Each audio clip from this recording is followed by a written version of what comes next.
ఎందుకు మీరు ప్రతి ఒక్కరికి ఇండ్లు ఇస్తామని చెప్పి 40,000 మంది ఈ నియోజకవర్గంలో బెనిఫిషియరీస్ ఉన్నారని చెప్పి మరి ఆ 40,000 మందికి మీరు ఎందుకు ఇస్తలేరని చెప్పి నేను అడుగుతా ఉన్నాను. అదేవిధంగా ఖచ్చితంగా మీరు హుజురాబాద్ నియోజకవర్గంలో ఉన్న ప్రతి లబ్ధిదారికి మీరు ఎవరినైతే ఆ రోజు మీరు ప్రతి గ్రామంలో గ్రామ సభలు పెట్టి మీరు ఎలిజిబుల్ అని మీ నోటితోనే మీరు ప్రతి గ్రామంలో చదివిన లిస్టు ప్రతి ఒక్కరికి కూడా మీరు ఇంద్రమ్మ ఇల్లుని ఇయ్యాలని నేను వాళ్ళ పక్షాన మిమ్మల్ని డిమాండ్ చేస్తా ఉన్నాను. మహిళకి మీరు ఎన్నికలలో 2,500 రూపాయలు ఇస్తామన్నారు. నా హుజురాబాద్ నియోజకవర్గంలో మొత్తం 2,50,000 ఓట్లు, దాంట్లో 1,26,000 ఓట్లు మహిళలవే. మరి ఆ 1,26,000 ఓట్లున్న మహిళలకి మీరు 2,500 రూపాయలు ఎప్పుడు ఇస్తారు అని చెప్పి నేను అడుగుతా ఉన్నాను. ఖచ్చితంగా వాళ్ళకి 2,500 రూపాయలు కూడా మీరు ఇవ్వాలని నేను డిమాండ్ చేస్తా ఉన్నాను. మా హుజురాబాద్ నియోజకవర్గంలో ఉన్న కళ్యాణ్ లక్ష్మి చెక్కులని కేసీఆర్ గారు ఇస్తున్న లక్ష మీరు అడిగినరు. ఖచ్చితంగా మీరు తులం బంగారం కూడా ఇయ్యాలి అని నేను డిమాండ్ చేస్తా ఉన్నాను. మీ ప్రభుత్వం వచ్చినప్పటి నుంచి నా నియోజకవర్గంలో ఇచ్చిన ప్రతి కళ్యాణ్ లక్ష్మి చెక్కు, ఆ కళ్యాణ్ లక్ష్మి చెక్కు కేసీఆర్ గారు ఇచ్చిన 1,116 రూపాయలు మాత్రమే. ఆ 1,116 రూపాయలు కేసీఆర్ గారు ఇచ్చినతో పాటు మీరు ఇస్తా అన్న తులం బంగారం ఖచ్చితంగా ప్రతి మహిళకి మీ ప్రభుత్వం వచ్చినాక ఇచ్చిన చెక్ ప్రతి మహిళకి మీరు తులం బంగారం ఇవ్వాల్సిన అవసరం ఉన్నది. ఇలా డెలివరీ అయిన తర్వాత ఇలా మీరు కేసీఆర్ కిట్లు ఇస్తలేదు. ఖచ్చితంగా కేసీఆర్ కిట్ కూడా ప్రతి ఆడబిడ్డకి ఇవ్వాలని నేను డిమాండ్ చేస్తా ఉన్నాను. మీరు ఆ రోజు అన్నారు నా హుజురాబాద్ నియోజకవర్గంలో కేసీఆర్ గారి నాయకత్వంలో దాదాపు 44,000 మందికి పెన్షన్లు ఇచ్చినాం. 2,000 రూపాయలు, 200 రూపాయలు ఉన్న పెన్షన్ ని 2,000 రూపాయలు కేసీఆర్ గారు ఇచ్చిండ్రు. వికలాంగులకి 500 రూపాయల వికలాంగుల పెన్షన్ నుంచి కేసీఆర్ గారు 4,000 రూపాయల వరకు ఇచ్చిండు. మరి నేను ఈ ప్రభుత్వాన్ని డిమాండ్ చేస్తా ఉన్నాను, మీ 100 రోజుల్లో మీరు ఈ 44,000 మంది ఉన్న వాళ్ళందరికీ కూడా పెన్షన్ 2,000 ఉన్న పెన్షన్ ని 4,000 చేస్తామన్నారు. మరి 4,000 ఎందుకు చేయలేదు, ఇంకా ఎప్పుడు చేస్తారు అని నేను అడుగుతా ఉన్నాను. వికలాంగులకి 4,000 ఉన్న పెన్షన్ 6,000 రూపాయలు చేస్తామన్నారు. ఎప్పుడు చేస్తారు 6,000? ఈ హుజురాబాద్ నియోజకవర్గంలో 44,000 మంది పెన్షన్దారుల 9,000 మందికి వికలాంగుల పెన్షన్లు ఉన్నాయి. మరి ఆ 9,000 ఉన్న వికలాంగులకి మీరు 6,000 రూపాయల పెన్షన్ ఎప్పుడు ఇస్తారు అని చెప్పి నేను అడుగుతా ఉన్నాను. ఇదేం నేను సృష్టించింది కాదు, మీరు చెప్పారు 100 రోజుల్లో మేము చేస్తాం ఇవన్నీ. మా హుజురాబాద్ నియోజకవర్గంలో నేను అడుగుతా ఉన్నా, ఖచ్చితంగా ఇవన్నీ కూడా మీరు ఇంప్లిమెంట్ చేయాలని నేను అడుగుతా ఉన్నాను. ఇలా నేను శాసనసభ్యునిగా గెలిచిన తర్వాత ఈ ప్రభుత్వం కనీసము సిడిపి ఫండ్ కూడా ఎమ్మెల్యేలకు ఇచ్చే 5 కోట్ల రూపాయలు కూడా ఇవ్వడానికి ఇవ్వలే.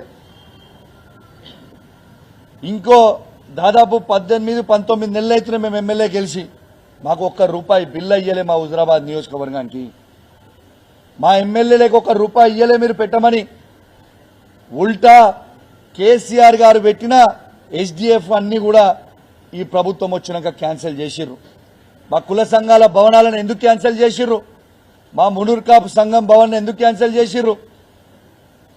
మా అన్ని కుల సంఘాల భవనాలు, యాదవ కావచ్చు, ముదిరాజ్ బిడ్డలు కావచ్చు, ఎస్సీ కమ్యూనిటీ హాల్ కావచ్చు, అన్ని కూడా మీరు ఎందుకు క్యాన్సిల్ చేసిండ్రు? మా గౌడ సంఘం కావచ్చు, యాదవ సంఘం కావచ్చు, ఇవన్నీ కూడా మీరు ఎందుకు క్యాన్సిల్ చేసిరని నేను అడుగుతా ఉన్నాను. ఖచ్చితంగా మీరు ఇవ్వకపోతే ఈ భవనాలే ఇవన్నీ అభివృద్ధి కార్యక్రమాలు ఏవైతే మీరు క్యాన్సిల్ చేసిర్రో ఇవ్వకపోతే మాత్రం నేను ఊకోను అని చెప్పి సందర్భంగా తెలియజేస్తా ఉన్నాను. ఇవాళ కష్టపడి కేసీఆర్ గారు ఈడ ఎస్డిఎఫ్ పెట్టి హుజురాబాద్ నియోజకవర్గం అద్భుతంగా ఉండాలి అని, ఇంకా అభివృద్ధి పెరగాలని ఒక గొప్ప ఉద్దేశంతో ఇస్తే ఆ ఎస్డిఎఫ్ ఫండ్లు అన్ని కూడా క్యాన్సిల్ చేసిర్రు. ఎట్లా క్యాన్సిల్ చేస్తారని నేను అడుగుతా ఉన్నాను.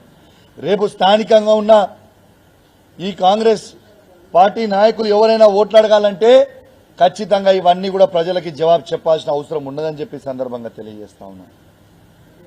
నా హుజురాబాద్ నియోజకవర్గంని ఖచ్చితంగా నా మీద కోపం ఉంటే నా మీద తీర్చుకోండి తప్పితే మా కేసీఆర్ గారి మీద కోపం ఉంటే మా కేసీఆర్ గారి మీద తీర్చుకోండి, కేటీఆర్ గారిని హరీష్ రావు గారిని మీద నా మీద కోపం ఉంటే మా మీద తీర్చుకోండి, కానీ మా హుజురాబాద్ నియోజకవర్గంలో ఉన్న ప్రజల మీద కాదు అని చెప్పి సందర్భంగా తెలియజేస్తా ఉన్నాను. మొన్న మీ అందరు కూడా చూస్తా ఉన్నారు ఏ విధంగా ఈ రాష్ట్రంలో డ్రామా నడుస్తుందో. బీజేపీ వాళ్ళు కొట్టుకుంటారు, మాకు సంబంధం లేదు. బండి సంజయ్ గారు కావచ్చు, ఈటల రాజేందర్ గారు కావచ్చు, మీ ఇంటర్నల్ పార్టీ విషయం మాకు అవసరం లేదు. మీరు ఓరి మీ గంగల వడురి మాకు సంబంధం లేదు. కానీ ఈటల రాజేందర్ గారు మీరు చాలా పెద్ద పెద్ద మాటలు మాట్లాడినరు. మీరు కేసీఆర్ గారిని విమర్శించే స్థాయి మీ స్థాయి కాదు. మీ స్థాయి ఏందో మొన్న 2023 ఎలక్షన్లలో హుజురాబాద్ ప్రజలు నీకు చూపించిర్రు. నీ స్థాయి ఏందో, నువ్వు ఏంటిదో అపర మేధావని నువ్వు ఫీల్ కావాల్సిన అవసరం లేదు. నీకంత సినిమా లేదు, నీకంత సినిమా లేదని చెప్తా ఉన్నాను. ఏం మాట్లాడుతావు?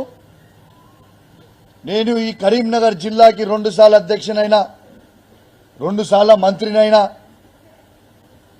ఎస్, నీకు రాజకీయ భిక్ష పెట్టింది ఎవరు? కేసీఆర్ కాదా అని నేను అడుగుతా ఉన్నాను.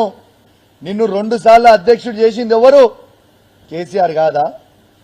నిన్ను 2 సార్ల మంత్రి చేసింది ఎవరు? కేసీఆర్ కాదా? ఇలా ఉమ్మడి కరీంనగర్ జిల్లాలో ప్రతి గ్రామంలో కాలు పెట్టినాను, మరి ఆ కాలు పెట్టి అడుగు పెట్టే అవకాశం ఇచ్చింది కేసీఆర్ కాదా?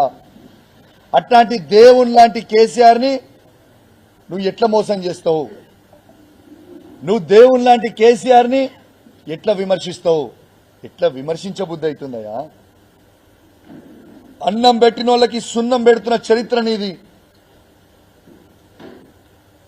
ఇలా కేసీఆర్ గారిని నువ్వు విమర్శించే స్థాయి నీది కాదు. నీది నా స్థాయి కూడా నీది కాదు. చిత్తు కొడగొట్టడం మొన్న నిన్నే. ఇంకేం కావాలి నీకు? నువ్వు ఒక పెద్ద మోసగానివి అని చెప్పక తప్పదు. నువ్వు కేసీఆర్ గారిని మోసం చేసినావు. నువ్వు సంపాదించిన అక్రమ సొమ్ముని కేసీఆర్ గారు గుర్తించి పేద దళితుల భూములని నువ్వు గుంజుకుంటే అవన్నీ గుర్తించి ఇలా నేను తన్ని పార్టీ నుంచి బయటికి వెళ్ళగొట్టి నువ్వు దానికి ఏం చెప్తున్నావు? నువ్వు చేసిన అవినీతికి నువ్వు ఒక అవినీతి పరునివి, నువ్వు ఒక చీటర్వి, మోసగానివి అని ఉద్దేశంతో నేను పార్టీ నుంచి బయటికి పంపిండు కేసీఆర్ గారు. కానీ నువ్వేం చెప్తున్నావు? బీఆర్ఎస్ పార్టీలో ఆనాడు టీఆర్ఎస్ పార్టీలో ఎమ్మెల్యేలు అందరూ నాతో బాగుండే కాబట్టి కేసీఆర్ నేను బయటకు పంపించింది. నువ్వు ఆ రోజు కేసీఆర్ గారిని ద్రోహం చేద్దామనుకున్నావు, కుట్ర చేద్దామనుకున్నావు. ఎవరు కూడా సహించలే నేను ఎమ్మెల్యేలు. నువ్వు ఎమ్మెల్యేలను పిలిచి నేను పైసలు ఇస్తా, నేను ముఖ్యమంత్రి అయితా, కేసీఆర్ గారిని దించుదామంటే మా బీఆర్ఎస్ టీఆర్ఎస్ పార్టీ ఎమ్మెల్యేలు ఎవ్వరు కూడా ఒప్పుకోలే, నీతో ఎవరు కూడా రాలే అన్నారు. నువ్వు చేసిన కుట్ర ఆ రోజు. కేసీఆర్ గారు నీకు అన్నం పెట్టిన పాపానికి కేసీఆర్ గారికి నువ్వు సున్నం పెడదాం అనుకున్న దుర్మార్గమైన ఆలోచన నీకు వచ్చింది ఆ రోజు.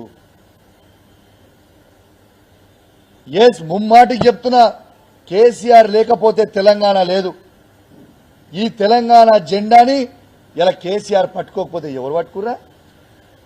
తెలంగాణ అనేది స్టార్ట్ చేసింది కేసీఆర్ కాకపోతే ఎవరే? తెలంగాణ ఎక్కడిది? ఇంత అభివృద్ధి ఎక్కడిది? కేసీఆర్ గారు చేసి చూపించింది ఎక్కడిది? ఇవన్నీ ఎక్కడ పోయినాయి? ఇలా మాట్లాడుతూ అంటాడు మొత్తం స్థానిక ఎలక్షన్లు అన్ని నేనే గెలిచి. నువ్వు గెలవలే బాబు, నువ్వు ఏడ కూడా గెలవలేదు.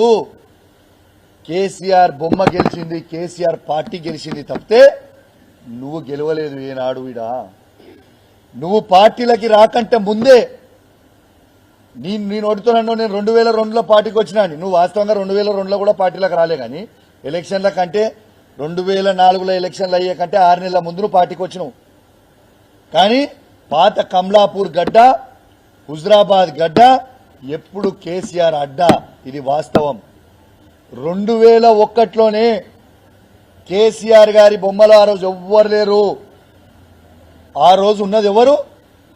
కేసీఆర్ గారి నాయకత్వంలో మా నాన్న సైనాథ్ రెడ్డి గారు, కెప్టెన్ లక్ష్మీకాంతరావు గారు వీళ్ళు మాత్రమే ఆ రోజు పార్టీలో ఉన్నారు 2001లా. ఆనాడు ఈ పార్టీలో ఈ నియోజకవర్గంలో పాత కమలాపూర్ కావచ్చు, కొత్త హుజరాబాద్ నియోజకవర్గంలో కావచ్చు, ఆ రోజు మా నాన్న సైనాథ్ రెడ్డి గారు, కెప్టెన్ లక్ష్మీకాంతరావు గారు కష్టపడి అన్ని జెడ్పీటీసీలు ఎంపీపీలని గెలిపించింది కేసీఆర్ గారి నాయకత్వంలో.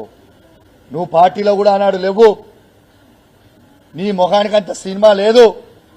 నువ్వు పదే పదే మా బీఆర్ఎస్ పార్టీ కార్యకర్తల మీద, మా బీఆర్ఎస్ పార్టీ నాయకుల మీద నువ్వు విమర్శించి అబద్దాలు చెప్పి 2021 బై ఎలక్షన్లో అది నిజం చేయించే ప్రయత్నం చేస్తా ఉన్నావు. మా కార్యకర్తలని నువ్వు తిడతా ఉన్నావు. తస్మాత్ జాగ్రత్త బిడ్డ. మా కార్యకర్తలు వీళ్ళందరూ కూడా మా నియోజకవర్గంలో ఉన్న 5 మండలాల జెడ్పీటీసీలు కావచ్చు, ఎంపీపీలు కావచ్చు, మున్సిపల్ చైర్మన్లు కావచ్చు, కౌన్సిలర్లు కావచ్చు, సర్పంచ్లు కావచ్చు, వార్డు మెంబర్లు కావచ్చు, నీతిగా నిజాయితీగా కేసీఆర్ గారి బొమ్మ మీద మేము గెలిచినాం, మేము కేసీఆర్ తోనే ఉంటాం, మేము పార్టీ వదిలిపెట్టాం అని చాలా గొప్ప ఆలోచనతోని కేసీఆర్ తోనే మా బీఆర్ఎస్ పార్టీ చైర్మన్లు కానివ్వండి, ఎంపీపీలు కానివ్వండి, జెడ్పీటీసీలు కానివ్వండి, కౌన్సిలర్లు కానివ్వండి, సర్పంచ్లు కానివ్వండి, వార్డు మెంబర్లు కానివ్వండి, కేసీఆర్ గారితో నానాడు ఉన్నాడు. నీలాంటి మోసగాంతో లేరు వాళ్ళ మీద నువ్వు విషం కక్కే ప్రయత్నం చేస్తే తస్మాత్ జాగ్రత్త, ఊరుకునే ప్రయత్నం ఊరుకోము అని చెప్పి సందర్భంగా తెలియజేస్తా ఉన్నాను. మా బీఆర్ఎస్ పార్టీ కార్యకర్తల జోలికి వస్తే నిన్ను హుజరాబాద్ నియోజకవర్గంలో ఉరికిచ్చే రోజు వస్తే తస్మాత్ జాగ్రత్త అని హెచ్చరిస్తా ఉన్నాను. నువ్వు ఎంత పెద్ద మోసగాను అంటే, నువ్వు కేసీఆర్ గారిని మోసం చేసినావు, హుజరాబాద్ ప్రజల్ని మోసం చేసినావు. ఇలా నువ్వు ఎంత పెద్ద మోసగాను అంటే, కేసీఆర్ ని ఏ విధంగా అయితే మోసం చేసినావో నీతో నీ వచ్చి టీఆర్ఎస్ ఇష్పెట్టి, టీఆర్ఎస్ బీఆర్ఎస్ నిష్పెట్టి, టీఆర్ఎస్ 20 ఏళ్లు జెండా మోసిన కార్యకర్తలు టీఆర్ఎస్ ని ఇష్పెట్టి నువ్వు మబ్బెపెట్టి పైసలు ఇస్తామని ఆశ పెట్టి వాళ్ళని తీసుకొని పోయినవే, ఇలా వాళ్ళని కూడా మోసం చేసినావు కదా నువ్వు. 20 ఏళ్ల చరిత్ర వాళ్ళు ఉద్యమం చేసిర్రు, టీఆర్ఎస్ పార్టీ జెండా మోసిన వాళ్ళని మోసం చేసి తీసుకుపోయి నీ 2021 ఎలక్షన్ తర్వాత కనీసం ఒక్కరినన్నా నువ్వు పట్టించుకున్నావా వాళ్ళని? ఒక్కరినన్నా పట్టించుకున్నావా వాళ్ళని?